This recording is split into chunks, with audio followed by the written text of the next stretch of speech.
Je veux dire aussi que cette invitation fait partie d'un mouvement pour se rappeler qu'en termes de société civile, bientôt il y aura un forum mondial sur les problèmes économiques et il est très probable, demain je crois qu'il y a plus Bastien qui vient poser la question, c'est très probable que ça se tienne à Tunis.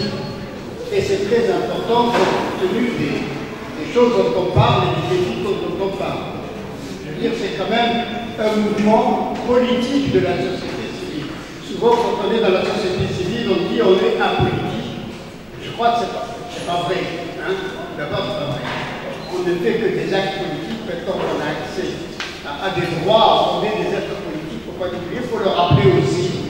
Et je crois que sur le plan international, encore comme elle disait, c'est important de dire qu'on fait de la politique, hein, qu'on n'est pas là dans des champs spécialisés pour les techniciens. Donc, je reviens un peu à notre sujet, pour pas perdre du temps. On m'a demandé de parler du Maghreb, ce qui fait beaucoup plaisir, et du partenariat euro-européen. Au départ, je me suis dit, moi qui ai l'habitude de penser à partir du Maghreb, j'étais un peu étonné de mélanger les deux. Et puis après, je me suis dit, c'est quand même une idée géniale de voir comment nous nous comportons vis-à-vis du partenariat euro-maghrébin et vis-à-vis du Maghreb. Et je vais vous dire que ma première réflexion, c'est une réflexion qui fait trembler. Nos gouvernements, tous, de la région maghrébine, pensent beaucoup et investissent beaucoup dans le partenariat euro-maghrébin.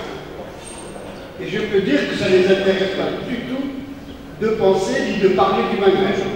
Quand ils en parlent, c'est surtout des discours généraux assez creux, de la politesse, mais en fait de la politesse pour éviter de dire quelque chose de concret. C'est une réalité qu'il faut voir et qu'il faut reconnaître. Je crois que nos amis ont beaucoup analysé pourquoi ce branchement de chaque pays sur la mondialisation, sur ses normes, sur ses directives, sur ses multinationales, sur les secteurs qu'elle veut développer, explique évidemment que nos gouvernements sont la tête penchée vers l'Europe ou vers d'autres parties du monde. Quand je vois l'Algérie aujourd'hui, c'est d'autres parties du monde à cause du pétrole, hein, il n'y a pas de nationalité là-dedans. Bon. Mais les gens sont penchés là-dessus et ne sont pas penchés sur les problèmes maghrébins. Ils ne sont pas penchés aussi sur ces...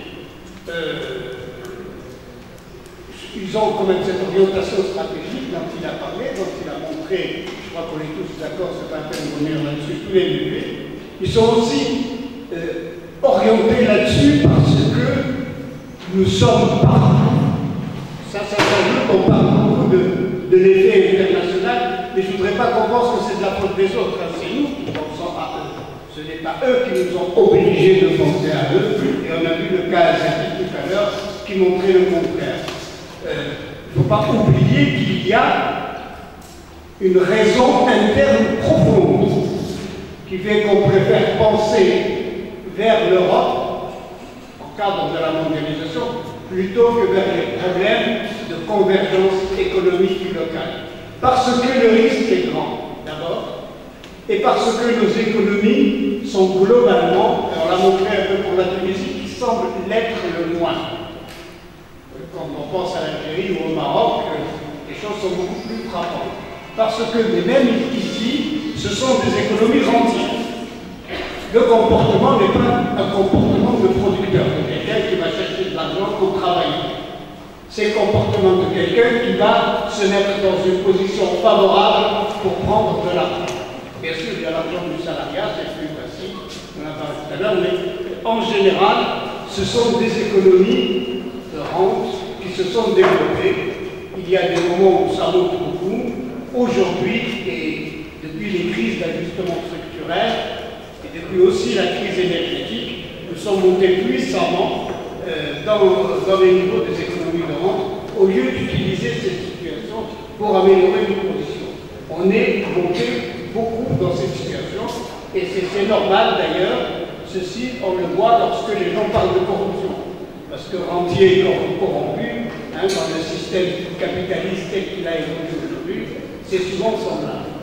Et donc, nous avons affaire, et ça c'est une explication importante, à des économies rentières accrochées sur des multinationales, accrochées sur les Chinois maintenant, et c'est beaucoup plus facile de faire de la corruption et de faire de l'économie rentière dans cette division du travail, qui est une division de retour à la colonisation de nos pays, plutôt que de s'accrocher à une souveraineté nationale et une souveraineté maghrébine qui a beaucoup d'autres exigences de transparence, de négociation interne et de travail économique serein.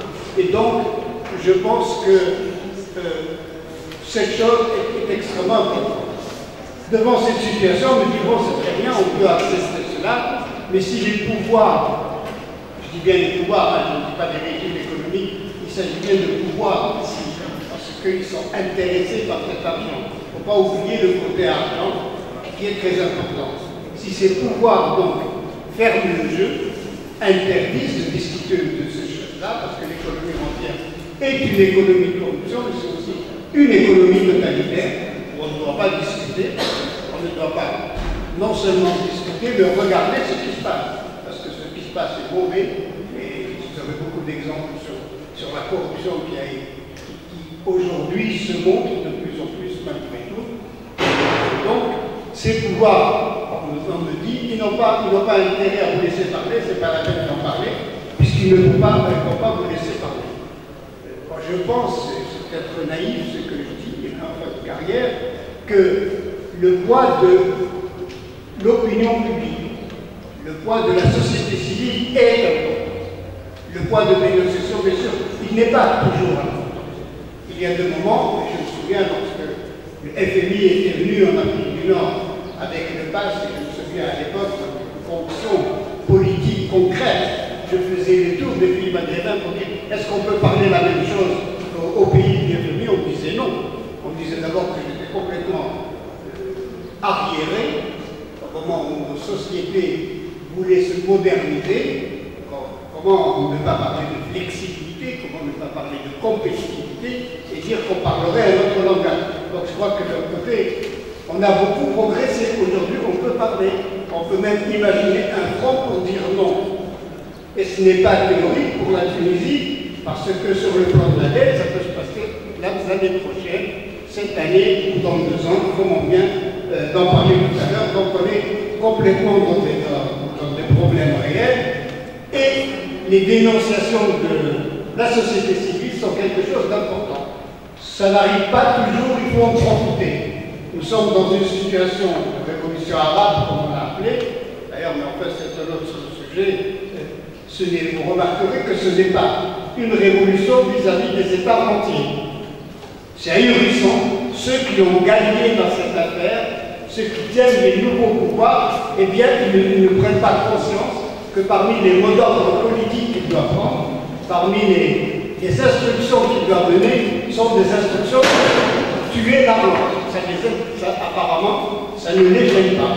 On a vu ce que ça a produit en Tunisie, et bien sûr, on a peur que cela se produise également en Afrique du Nord. Cette vigilance des sociétés civiles est extrêmement importante pour dénoncer et pour parler de ces problèmes. Bon, bien sûr, quelles sont les solutions? Les solutions actuelles, c'est, je dis tranquillement, après avoir fait le tour de la question pendant 40 ans, c'est de supprimer l'économie de l'Europe comme au pays d'Afrique du Nord. Là se trouve l'objectif principal, et cela, c'est ici qu'il faut faire les chemins, la stratégie, les points à mener politiquement, les slogans à trouver pour supprimer l'économie d'Europe. Il faut que les Américains, les Africains se mettent au travail, arrêtent de voler et de compter sur les autres. Et je dis encore que c'est un problème de chez nous. C'est ce problème qu'il faut régler d'abord essentiellement. Mais c'est difficile. On sait le faire techniquement, je pense qu'on aura le temps d'en parler dans les ateliers demain. On peut le faire techniquement, mais ça demande du temps. Ça demande surtout du temps pour que les gens qui ont été cravachés, et à raison au départ, parce que les l'économie dite socialiste ou dite rentière de l'État n'était pas très belle à l'époque, mais qui ont été quand même cravachés depuis pour leur dire voici le bonheur capitaliste. C'est très difficile aujourd'hui qu'ils changent d'avis. On le voit bien en Tunisie, tout le monde veut des résultats et veut des résultats immédiatement, comme si c'était toujours l'économie entière qui allait faire tomber les résultats du ciel. Donc tout ça, ça met du temps à être compris, à être approprié pour les gens, que la société soit forte. Il faut que les gens s'approprient ce type de questions. Ça demande du temps et il faut bien sûr des solutions à court terme. Non seulement dormir, ça ne m'empêche pas de faire aujourd'hui. Il faut avoir l'objectif prioritaire et il faut construire la maison. Cependant, il faut quand même qu'il y ait des objectifs à long terme. Et si la Tunisie a une cessation de paiement demain ou après-demain, c'est un problème important. Alors, si on le pose comme ça, on voit qu'il n'y a pas de solution. Mais vous remarquerez que l'Algérie est venue 2 fois au secours de la Tunisie ces derniers mois. Ce n'est pas uniquement, je parle froidement, une question de soucis politiques. C'est que c'est le problème des dominos. L'Algérie a objectivement très peur que la Tunisie échoue. Parce que c'est un problème qui est aussi algérien. Et donc, il protège la Tunisie pour qu'elle n'échoue pas. Qu'est-ce que j'en tire comme conclusion? Que c'est vraiment un moment où il y a une singularité politique qui fait que les régimes contre lesquels on se bat trouvent les moyens de se soutenir. Eh bien, il faut en profiter. Il ne faut pas dire oppositivement, il faut dire oui, il faut suivre dans cette voie.